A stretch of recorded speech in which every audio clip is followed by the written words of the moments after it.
Welcome everybody back to Friar Talk. Today we're doing a Padres Diamondbacks series recap. Quick two-game series, not a ton in this one, except for we got to see a very amazing kind of walk-off sequence by Dahl and Kim in the ninth inning, and the Ha-Seong Kim walk-off was really remarkable, super exciting, and I think you kind of got to see a little bit of just the camaraderie of this team, kind of the excitement, the mentality of like having a lot of grit, not really giving up in these games, because it felt like, you allow a home run in the top of the ninth, it kind of feels like the game's over. Padres come back, 8-9 hitters, first to ever do it in the MLB, in MLB history. First time an 8 and 9 hitter have came up in the bottom of the ninth inning, gone back to back to walk off the game. So it was pretty special to see. Today's game, not that great, kind of rough. I guess the good bright spot in this one was Yu Darvish looked pretty solid. I mean, he was having a lot of command issues, and he still ended up having a pretty good game, which is something that you kind of have to look at and go, okay, Darvish's first started of the year, kind of a different offseason with the World Baseball Classic. He's coming in late. Of course, you're going to have kind of some ups and downs, but he looked good. I mean, he looked good. He had an effective outing. Went 5 innings allowed. I want to say 2. I want to say One. It was just 1. Okay, yeah, it was 3 in that next inning. That's right. Yeah. And then basically after that, the Padres bullpen just imploded. Nabil Crisman had a bad outing. Luis Garcia had a bad outing. I'm trying to think if did anyone else allow a run? Brent Honeywell allowed a run. I guess it technically wasn't his, I think, but yeah, he didn't hold anyone. Yeah, so overall, I feel like today was kind of just rough because it also seemed like the Padres had the game in control. 5-1 after Xander's home run. Also, I didn't talk about it when you were on last time, Isaac. Xander Bogaerts looks like the superstar that the Padres stud, man. Dude's a stud. And I remember, because I'll be honest, before he came over here, I hadn't watched a lot of Xander Bogaerts. I just don't generally watch a lot of Red Sox games. But one of my good friends is a Red Sox fan, and Xander Bogaerts was one of his favorite players. And he basically said, look, this guy, he's a beast. You're not getting some meh player. You're getting an absolute monster. And Xander looks like an absolute monster. He's a hitting machine. And it's funny because it's he has no power. He has 3 home runs in 6 games. So it's hey, he's probably already going to be more over. He's already projected for way more than 20 home runs in a season. So overall, I thought this game, I mean, the series was kind of meh because this game kind of sucks because you don't want to see the bullpen fall apart. But overall, I feel like the series was exciting. I mean, you saw some offense from the Padres this time. In one game, it took them a while to kind of get going. But today, I mean, 5 runs pretty early on. The Austin Nola pop-up in the foul territory was a little bit frustrating just because bases loaded. Who was the right fielder? I forget the right fielder's name. But that was a tremendous catch. Yeah, McCarthy, I think. Yeah, McCarthy, that's right. Phenomenal. Yeah, but overall, Isaac, what are you kind of feeling about the series? Just kind of all of it kind of jumbled together. It was a good series. I thought the offense put on a good showing. Put up 5 runs in the first game, and then 6 today. So I mean, I'm not really ashamed of the offense. It's more so the pitching. Ryan Weathers went out there, had a decent start. He went 5 innings.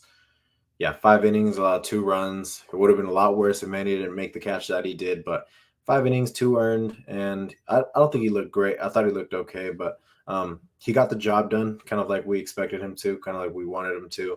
And then, of course, you got David Dahl and Ha-Seong Kim going back-to-back in the 9th inning, winning the game. And I thought the Padres looked pretty solid throughout that whole game. It felt like they had a larger lead than they actually did. It was only 3-1 for most of the game, but nonetheless, they got the job done. I'm trying to remember who gave up the runs. I know Weathers allowed 2. I'm trying to remember who allowed the other ones. I can't remember off the top of my head, but of course, today, Padres are up 5-1. Xander Bogaerts hits a 2-run home run to kind of what felt like he iced the game. Allowed the 2-run or got the 2-run home run. I thought the game was going to be over, but nonetheless, the Diamondbacks, that the speed, the power that they displayed. I mean, they're a good team, man. Before the series started, I said that they were going to split. I was pretty confident in the split, though I didn't think the split would be because the Diamondbacks put up 8 runs against us. I thought it would be because Zach Gallen outdueled Yu Darvish in a not necessarily a pitcher's duel, but 3-2 ball game, 4-3 ball game, and I knew I had a feeling the Padres were going to win first, but I kind of thought that's how it would play out. Nonetheless, the Diamondbacks offense sparks. I thought their offense looked great in both games, but they steal a ton of bags today. They are phenomenal gap to gap hitting. That's a good team over there, so it's nothing to really be ashamed of. The Rockies and the Diamondbacks have kind of both given us nightmares in the past. The good thing is that we weren't at Chase Field, or else we probably would have lost both games. We're at Petco, where we were able to win at least one. But offense was pretty solid. Xander Bogaerts obviously was great. Juan Soto hit a home run yesterday, got a double today. So I guess he looked pretty good too. But it was definitely the bullpen. Bullpen is the topic of discussion of after this series. Yeah, and you asked who allowed those runs. Steven Wilson. Steven Wilson allowed the first one, and then Tim Hill allowed the second. Remember, Right. Tim Hill had it was like two singles where it was like kind of like lightly hit ground balls into gaps, and it was like, oh. And then he got the play that kind of saved. Was it Brent Honeywell? Today was Brent Honeywell. Brent Honeywell allowed one today. Right. Maybe Tim Hill actually got out of the jam. Yeah, I think he got out of the gym. I'm pretty sure it was Honeywell. Oh, he allowed a home run though. He allowed a home run right as the inning started, I want to say. Oh, okay. Got you. Yeah. Because that's what made it 4-3. But yeah, I mean, it was just the bullpen was not looking too good. I think it's interesting. I want to talk about the bullpen first, then we'll talk about Machado after that. But overall, I feel like with the bullpen, it's like you're looking at a lot of guys that are like fringe players in the bullpen. Like this bullpen is really deep, but there are multiple guys that aren't there. Like Luis Garcia struggling is frustrating. But I feel like Steven Wilson, like he's borderline going to make the bullpen, right? Going into it all. Morahone was there. Pomerantz is hurt. Suarez is hurt. So you have like three guys that were projected to make the bullpen that aren't there right now. So I think with the bullpen, a lot of it comes down to more about, are you going to get healthy? If you don't get healthy, can you make a couple trades? You're going to be able to make a couple trades for bullpen pieces at the deadline. That's not really an issue for any team. Like if you're contending and you need a bullpen arm, that's the easiest thing you can add at the deadline. So I don't think it's necessary to freak out about the bullpen. A lot of the guys came in and looked really good, and then they just had a couple rough outings so far. But I felt like in the Rocky series, they looked pretty good. For the Diamondbacks, though, I feel like we need to talk about this. Lizzie commented this right here. The Diamondbacks schooled us in the running game today. Pitchers need to be quicker and check runners often. Yeah, they 100% did. Like they looked really, really good. They have a lot of speed, and Corbin Carroll guys. I mean, Corbin Carroll's ridiculous. But like this is a fast team, and I think this is something that we were concerned about with the Padres, specific to the rule changes. How is that going to affect them? You look at it, Darvish, slow windup. Snell, kind of like slow progression throughout the game. Nola, weak arm. We've talked about that so many times of why Campy could potentially take over as a starting catcher this year, because Nola doesn't have a strong arm. I want to say it was today the game started out and Nola threw someone out. And maybe that was last night. I forget. But he threw someone out very recently, and then that kind of happens, and they end up running a lot. Kind of there was the error today on Carpenter where he kind of like bobbled the ball and just some stuff like that. But overall, like you felt the Diamondbacks speed a lot. And so I think that's interesting to see how that's going to play out, because it is true. The Padres don't have a very like quick, pitching mound to catcher, like sequence. It's very, very slow, even with the pitch clock implemented. So I think that's something that could potentially hurt them. But what do you think in terms of like the speed kind of element of the game now? The Diamondbacks looked phenomenal on the base paths. They were able to score from first to third. They were able to steal a ton of bags. They were able to steal from second to third. They looked great, and that's why they were able to come back on us down 4 and ended up beating us by 2. So they scored 7.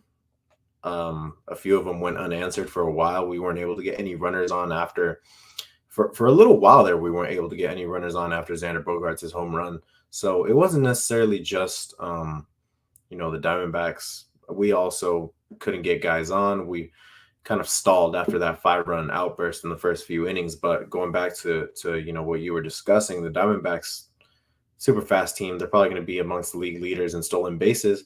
And quite a few of those bags were taken off Yu Darvish. Safe to assume that is just because of Yu Darvish's slow approach to the plate. Um, and most of those were Yu Darvish's fault. Of course, it doesn't help that Austin Nola is not good at throwing guys out. That was kind of the topic that we were talking about a lot. Is Austin Nola's value goes down with these bigger bases and the pitch clock because he's not going to be able to throw a bunch of guys out as is. So with guys being slow to the plate, like Blake Snell, like not Joe Musgrove, like Yu Darvish, his value just goes down. Those are the two main guys that he catches because Campusano can catch Musgrove and he can catch Martinez, he can catch Waka. The two main guys he catches are slow to the plate, and he can't throw any guys out, and he doesn't have any power. So what really is he as a catcher? He's got to be one of the worst catchers in the league, I think. Maybe bottom 10, bottom 15.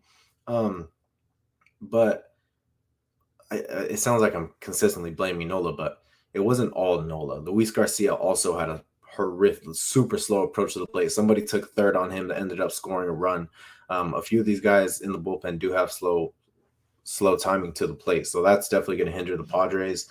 Hopefully that's able to get fixed in the future. The bullpen's not going to be a future problem. Robert Suarez will be back. Hopefully Drew Pomeranz is back. Don't count on it. And we've only been able to use Josh Hader, twice in these 6 games. So, I mean, he's going to get a lot more appearances. So, I mean, it's nothing to worry about when it comes to the bullpen. Of course, on the base pass, that is going to be something to worry about just because the guys aren't fast to the plate. Nola doesn't have a good arm. We don't know if Campy is going to be able to throw guys out consistently. So there's going to be some worries, just like for every other team. There's worries during the season that can either be fixed at the deadline or can be fixed on the field in some other way. But right now, the Padres' main worry is going to be how can you prevent other guys from taking the extra base, from stealing that base? And not only that, I feel like the Padres have room to be a little more aggressive on the base pass as well. Dude, I'm totally there with you because I don't know. I mean, like, and it's not like you said it. It's not like you're blaming Nola necessarily. It's more like the combination of Nola with Darvish and Snell specifically is just not a good thing for the Padres. Like having that kind of steal potential. So I think that's something to definitely look at, and I think it's like it's tough because I think Nola. I don't know if he's that low on like the catchers, just because the catchers throughout the league aren't that good. But we even saw like the good elements of Nola today. Got a single, drove in a guy in with I want to say it was 2 outs. Maybe it was 1 out, maybe it was 2, I forget. But like, yeah, it was 2 outs. So 2 out RBI single. Like he does that consistently. He consistently hits sac flies. Like being a bat at the bottom of the order as a catcher, I don't think it's that bad. It's just that he doesn't provide power and he doesn't throw guys out. And now you kind of put a bigger emphasis on not being able to throw guys out, and it hurts a lot. Also, it's funny because he did throw a guy out today too, even like with that. But you still felt like you just felt like the team attacking that a lot too in the Diamondbacks. So it's going to be really interesting to see what that looks like. I actually was talking to you and Chase. We were texting about this, but you bring up the Padres being more aggressive on the base path. I want to see Azokar get a few more reps, at least like late game, pinch running, whatever it is.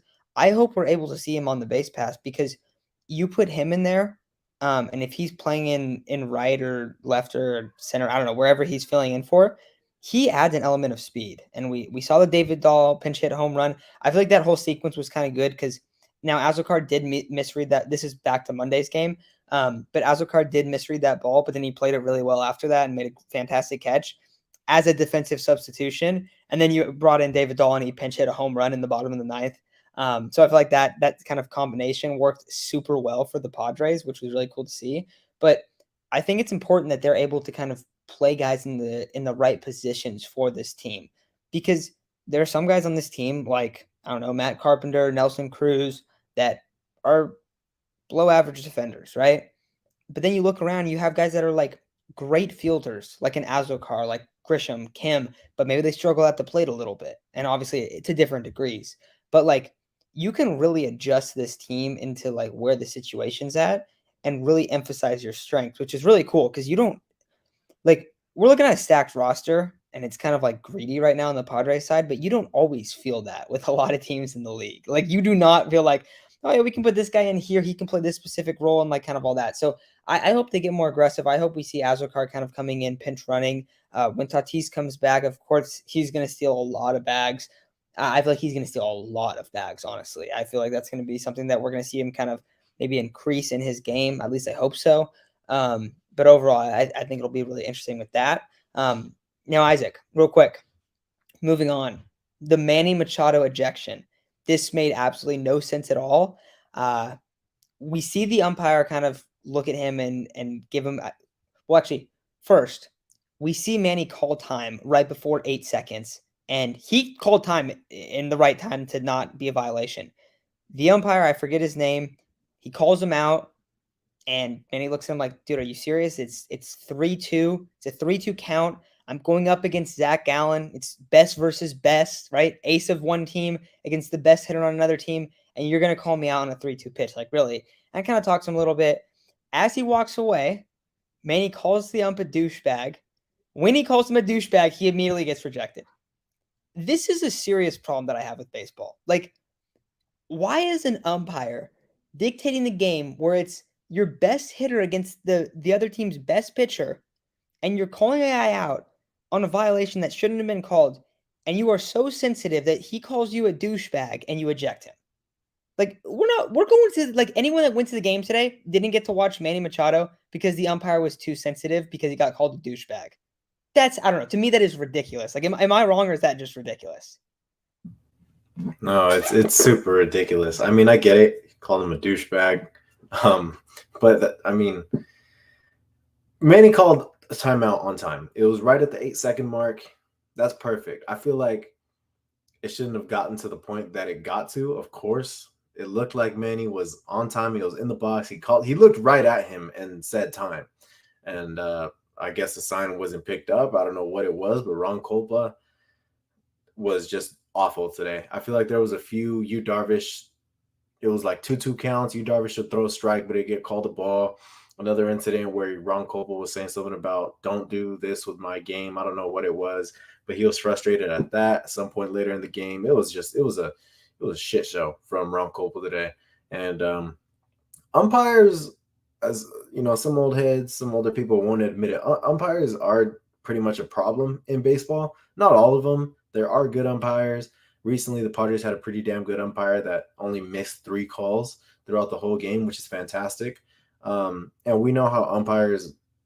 There's definitely an umpire bias against Manny. There's going to be throughout the league. There's going to be an umpire bias against Manny, arguably the most hated player in baseball. If they took a poll last year, I'm pretty sure he was the most hated player in baseball. So there's going to be a bias against Manny, so that doesn't work in his favor. But I mean, I don't think Manny calls an umpire a douchebag unless not only this incident, but there's been recent history with Ron Kolba before. I'm sure of it. So that's a problem. Ejections are kind of a weird thing because you only see players get ejected in other sports if they do something illegal in the game. Arguing with an umpire is not really illegal. But yeah, it was the wrong call. The fans go to watch Manny Machado, not Ron Kolpa. Yeah, that's kind of how I feel about it. I mean, it's over now. Manny is unfortunately bound to get ejected at least once or twice a year.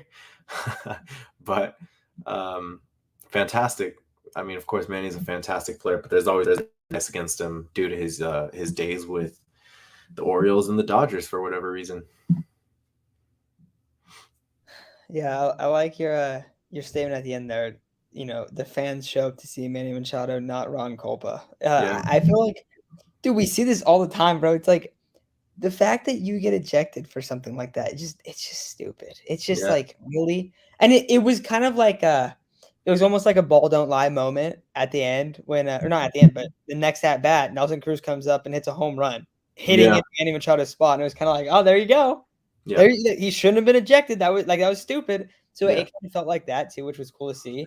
So I don't, and since Nelson Cruz came up and hit a bomb, like I don't feel like the Padres necessarily like were like screwed out of that game, but it was more just like kind of how it felt on the Padres' point of view. So yeah, it was a little bit dumb, but I don't know. I just you're right though. Like Manny Machado is just very disliked, and it's just I don't know but what do you think about Carlos's comment right here? There should be conditions to justify ejections, just how there are conditions for challenges, in my opinion. That's kind At of what least I to an think extent, too. right? I mean, huh? At least to an extent, right? Yeah, yeah. There's got to be a justification because throwing somebody out just because they call you a name is kind of ridiculous. Um, I mean, I don't know, man. I don't know what rules they could come up with to justify an ejection, especially because like you're not ejecting some scrub off the Rockies or something like that. You're ejecting a superstar. You're ejecting one of the top 5 players in baseball. And it seems like for the other top 5, top 10 players in baseball, there's leniency. There's like, oh, I can't throw him out because he's Aaron Judge or he's Mike Trout or he's Shohei Ohtani, whatever other Mookie Betts. I can't throw him out because they're this big of a name. But I don't like Manny Machado, so I'm gonna throw him out no matter what. Um, and it seems like that's kind of a theme throughout these umpires, man. Whenever Manny gets in some sort of argument, they're looking for any sort of reason to throw him out. It really feels that's in my opinion. It's felt like that these past couple years with him in a Padres uniform. But there's got to be a reason to justify an ejection other than he called me a name. Um, Man to man, they everyone calls each other names. It's nothing personal, but yeah, that was an unjustified reason. I think. I just feel like an umpire shouldn't have so much dictation over the game. It's not his game. Like as much as umpires think it's their game, it's not their game. They're just there to officiate and they're there to officiate and make sure the game is played correctly and make the calls on the field, such as strikes, such as balls, such as who's safe, who's not. They're there to make sure the game is being played properly and to make the calls on the field. They are not there to control who plays the game, who gets kicked out, or anything like that. So, yeah, I mean, I've always hated umpires. Yeah, and it's just like, dude, and there's not okay. You kind of brought up a few names of like the bigger names that got ejected. What about and I guess it was spring training, so it didn't really matter. But JT Realmuto got ejected because he put his glove out, thought the umpire, and if you guys haven't seen this, there's a John Boy breakdown on this, and it is fantastic. But the umpire, so basically his pitcher like calls for a new ball. They throw the ball aside. JT Realmuto puts his glove out, like puts it up like this to get the ball. The pitcher just says, like, throw it back to me. So JT's looking at the pitcher, puts his glove down. The umpire doesn't throw him the ball, goes to hand it to Realmuto, and it hits off his glove. Looks at Realmuto and just immediately throws him out. And Realmuto's like looking around, like, wait, you throw me out? Like, what happened? And he's like, are you talking about my glove? Like, you were supposed to throw it back. And like, you can see him like explaining it. And then right before Realmuto walks off the field, I mean, the umpire knows he looks like a complete idiot at this point because Realmuto looks at him and goes, this is my first game I've ever been ejected in. And says, like, I've played in over, like, 2,000 games or something, like 1,500 games, whatever it is. He's played in, like, 4 digits worth of games. And he's just like, dude, like, this is, like what the heck? And he's, like, laughing going off the field. And the umpire just looks like, oh, like, maybe I shouldn't have done that, like, shit. But, like, it's just, like, you see that stuff all the time, man, and it's just, like, I don't know. It's a little bit annoying, dude, but I guess it is what it is. You can't really do anything about it except hope that there's gonna be robo-umps one day. I'm gonna stand behind that. I want there to be robo-umps at some point.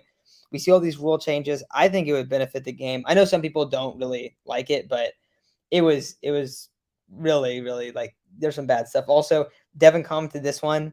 They find the umpire who called balls off the zone in a college game. That was on SportsCenter and John Boy. Yeah, if you guys haven't seen this one either, this was in a college game where, like, so there's a ball that's, like, pretty, like it's very far out of the zone. And the ump calls a strike. And the guy at the plate looks at him like, dude, are you serious? Like, no way. And it's, like, at the end of the game, there's, like, runners on. They're down by, like, a run or two in, like, I think it might have been, like, a playoff game or something, like, an important game. And he, like, looks at him like, dude, that's way off the plate. And the umpire, like, says something to him. They throw the next pitch. It is almost in the dirt. And he called, like, off the plate, almost in the dirt, not even remotely close. And he strikes him out. And they didn't only fine him. They, like, I think they suspended him. Like, I think he is, like, probably not going to be able to be an umpire anymore because it was that egregious. But it's like, the game still ended. The game still went down like that. So it's like, it was crazy. So yeah, I don't know. I feel like we're not very pro umpire. I don't think we've ever been. I don't think we ever will be. It's just a part of the game. It's like it's kind of like no one cares about the umpire. Like I'm sorry, but like shout out to the guys that are good and that don't have issues. But there's just like a bunch of bad eggs. It's just kind of one of those situations where it's like we have guys like Ron Kolpa and like all these umpires that just aren't good. So that kind of stuff gets a little bit frustrating. But outside of kind of umpiring stuff, because I feel like we've gone on that one a little bit long. Well, what are your other takeaways from this series? You talked about Weathers a little bit. I didn't get to start watching that game till like right when Weathers came out. So I think I saw like an inning of him. So I didn't really watch him, but you and Chase were kind of saying the same thing that like he looked okay. It was happy to see his line and stuff like that, but thought he could have got a little bit more out of hand. Is there anyone though that you're kind of looking at right now, like what's going on with this team? Anyone specific that you're kind of like, I feel like Grisha's looked a little good lately. I don't know what his numbers are, but I feel like he's looked better. What do you think? Yeah, yeah. At the plate, his approach is a lot better. He's generating a lot more hard contact. Last year, yeah, he generates some hard contact, but there was a lot of swing and misses for Trent Grisham. But I think his plate approach is a lot better as of right now. He's hitting a lot more balls to the outfield. He's hitting them hard. He's got 2 home runs on the year already. So Trent Grisham's been pretty inspired. I mean, his average isn't ever going to be good. Keep in mind, his average will not be good. It's going to be under 250, probably under 240, I would say. But as long as he's hitting for power and playing good defense, that's what matters. And that's pretty much what he's doing right now. Ha-Seong Kim, of course, he hit the walk-off, but he had a pretty good series against Colorado as well. Everyone's probably concerned about, maybe not after today, but people were concerned about Juan Soto. Hit a home run yesterday, hit a double today. I'm pretty sure he got another hit sometime during this series, but he's fine. Yeah, I don't really know who else to talk about, man. It was just the bullpen that faltered because I feel like the offense had a very good showing. The starters, Ryan Weathers and Yu Darvish, went 10 innings combined, only allowed 3 runs. Nelson Cruz went deep. Matt Carpenter had some pretty good plate appearances. The offense was great. It was the bullpen, man. The bullpen faltered, and we could be looking at 4 wins in a row rather than a loss after today if the bullpen didn't falter the way they did. And I don't know what it was. Steven Wilson, I actually thought did pretty good yesterday, even though he kind of blew it. But he was also asked to do what, an inning and 2/3. He's normally never asked to do that. But that's the thing with bullpen management, man. It's super hard to manage a bullpen throughout the 162. Steven Wilson essentially had to go that long because Bob Melvin didn't want to throw in what's his name, Domingo Tapia. He didn't want to throw him in yesterday. So Steven Wilson had to go that long. And then Honeywell, of course, came in and finished it. But bullpen management is such a hard thing because it's like, who's available this day? Who's not going to be available tomorrow? If they throw today, how many pitches can they throw? There's so much that goes into the bullpen. That's essentially probably why we had to keep Craig Stammen for so long, because we just needed someone.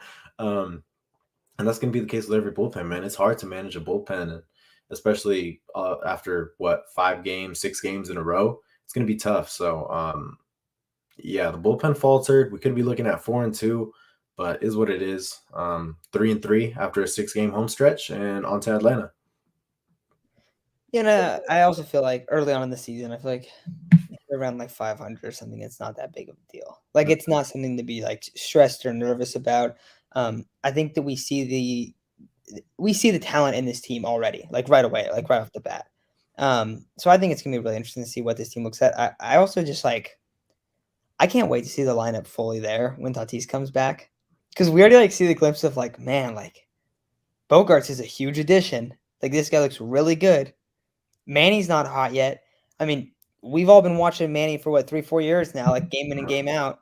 When Manny's hot, he might be the best player in the league. Like, because I don't want to say he's very up and down, but when he's hot, it's like absolutely insane. Like, it's scorching. crazy. He'll just come up and it's like he might hit a home run every game while he's hot.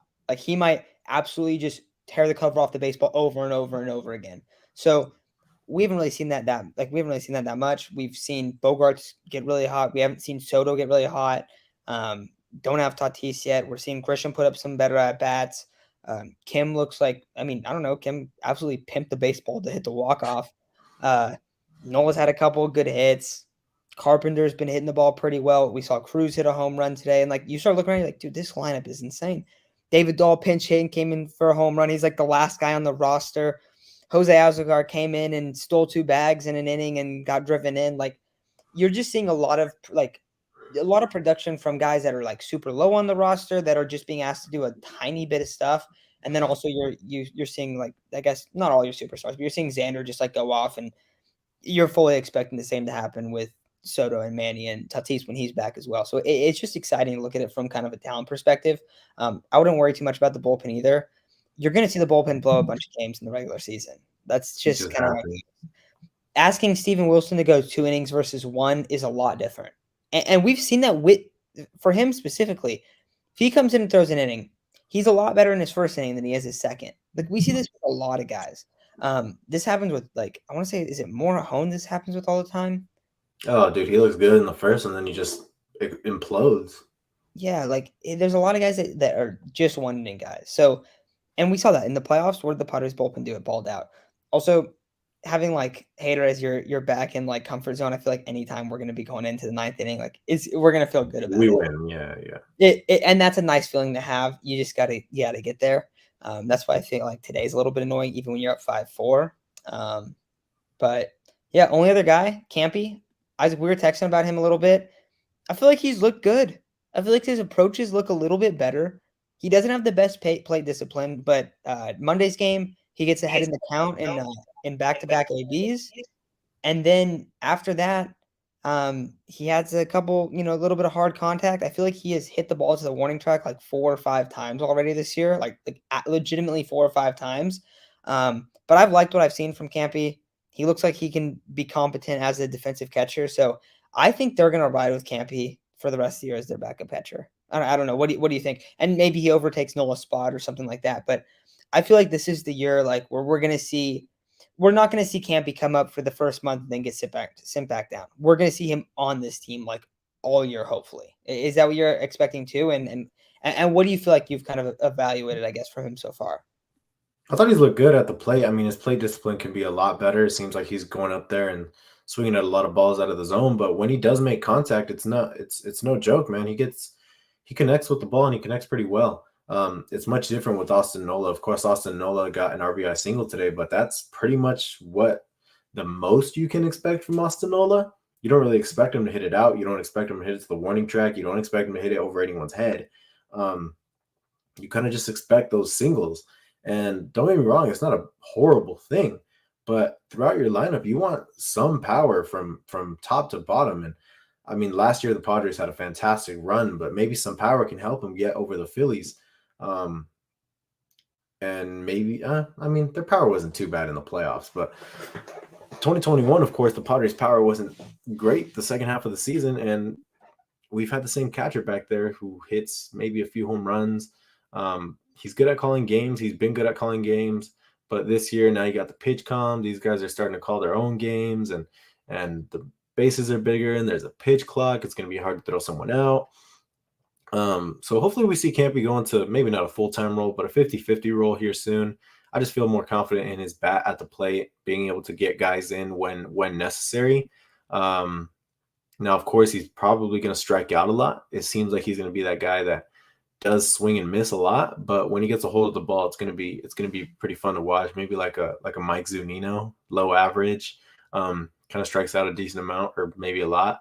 But he hits a ton of home runs. He hits for a solid amount of power. Hopefully you're kind of hoping he's like that. But that's pretty much it, right? That's the last guy to talk about. I mean, Atlanta's coming up. For those of you who don't know, in today's weather forecast, it's supposed to rain Thursday through Sunday. I believe when I checked, it was a 30% chance on Thursday. So it looks like they might be able to play that one. We're hoping that they'll be able to at least play 2. In the event that they do play 2, they play in San Diego again in mid-April, I believe around the 17th. Atlanta comes to San Diego. So somewhere around there, they're going to have to fit in a doubleheader because on Saturday is a 100% chance of rain. I don't know if it's all day, but hopefully the Padres are able to get in 2 against the Braves, and that's going to be a super fun series. I know the Padres aren't at full health right now, but Snell's going to be on the bump. Martinez is going to be on the bump, Waka, and I forgot who else, but should be a really fun series. The Braves don't have Max Fried. I don't know who's pitching for the Braves, but they've been putting up a lot of runs, and the Padres the last few games have as well. So should be a fun series. Yeah, so let me look through these the matchups. You said it was tomorrow Snell Strider, Martinez, TBD, Walker Luga. Okay, yeah. I mean that's pretty good. That's exciting. Hopefully Snell does a little bounce back. But yeah, I mean I think it'll be a fun little series. No Max Fried. Fried's out. He's on what, like 15 days IL? He like pulled his hammy, right? Something like that. It's not super crazy. Yeah. So I don't know. When do you think we see Musgrove? Soon? Apparently around the 11th is like the scheduled time period. I don't know, who do we play on the 11th? 11th. I'm going to the game on 11th. It's the Mets in New York. So yeah, hopefully the 11th, dude. Hopefully the 11th. That'd be that is, if I remember correctly, that is Oh. his scheduled first start. Dude, if it's the 11th, it's in New York. It's in New York. No, that's good though because we know what happened last time. I know. So, I hope know. so, dude. I really hope so. That's going to be a super fun storyline for us Padre fans. But yeah, that's when he's scheduled to be back. The 11th against the Mets. I believe he pitched today somewhere. And for those of you who don't know, today's the AAA return of Fernando Tatis Jr. He's beginning his rehab assignment, going to be back. Okay, so let's say the games do get rained out. The only way Fernando comes back on the 20th is if they somehow get 2 doubleheaders in that short amount of time against Atlanta. Otherwise, each game that gets canceled from here on out is a day delayed of Fernando Tatis Jr. coming back, because he's not scheduled to come back on 420 because of, I don't know how many days he's suspended. It's games. He's suspended a few more games. So could see him back on the 21st, could see him back on the 22nd. But as of right now, if 2 games get canceled out and they're only scheduled to do 1 doubleheader, I would count on the 21st. Bro, I'm looking at this weather right now. So in Atlanta on Friday, it says it's raining basically the entire day on Friday, right? Because you can look at the weather app where you can like click it and see like what times it's raining. Literally all day on Friday, all day on Saturday, and Sunday. Let's see. Probably going to be all day on Sunday as well. Actually, no, Sunday it's not. It's raining not till later. So you said like 2 out of 4 you were thinking. So maybe, okay, this is what I could see though. They could play 1 in San Diego and do a doubleheader on Sunday. That would be something they could do. That's the only way they could do it. Also, it's kind of weird too, because like if they don't do it right away, like I don't know if the Braves and the Padres play again after this first little bit, because now the schedule's so spread out. Like you're not playing the NL as much as you used to be. So maybe they're not. Maybe they don't play them and they kind of have to do it, which they might end up doing. So that'll be interesting. They have to. They don't play him again after this April. So they got to do something like that. And maybe they would even, I wonder, maybe they'd even move something where they do a doubleheader this Thursday too, because it's not apparently it's not raining on Thursday. That's what the weather says right now.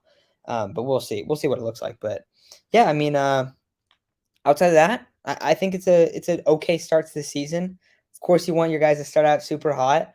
If you guys saw, Bleacher Report dropped a power rankings, and the Reds were ahead of the Padres because apparently the guy that made it decided that it made sense to use records in the first 5 games to dictate who was in the top 10. I think the Rangers are like at 3, the Rays are at 1, the Reds are up there. Shit, the Pirates might even be up there. I'm not sure, but like it was a joke. I mean, you had the Reds as a top 10 team. But yeah, all right, guys. I feel like that's probably it. We'll be back. So I think we're gonna start doing kind of going back to our old schedule. We're posting some segments throughout the week. I'm gonna keep doing our series recap. So we'll for sure have a series recap on Sunday. I'm assuming that we're gonna have some type of videos up throughout the week, a couple of different things like that.